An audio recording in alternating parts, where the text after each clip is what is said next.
Kung ganun, mabuti ang ginawa mo. Sa ngayon, babalik muna ako ng Kakin Empire para ipaghanda ang karangalan na dapat sa iyo. Sumunod ka sa akin doon, makalipas ang 3 araw. Hindi lamang yan ang ipararangal ko sa iyo. Oras na makuha ko na ang lahat ng mga plano ko. Maraming salamat, mahal na prinsipe.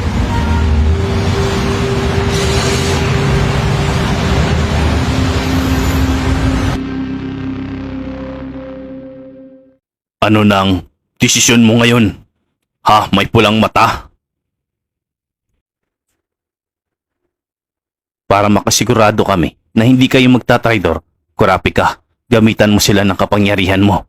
Para kung sakaling hindi sila tumupad sa usapan, ang magiging kapalit nito ay ang katapusan nila.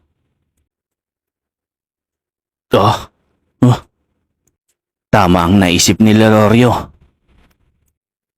Magandang ideya din ito para maiwasan din natin ang pagdadalawang isip ng Phantom Troop. Kung yan ang paraan para maniwala kayo, sige, pumapayag kami. Isa lamang itong pagkakasundo. Kung hindi kami tumupad sa usapan, sigurado ito magiging katapusan namin, hindi ba? Tingnan natin ito.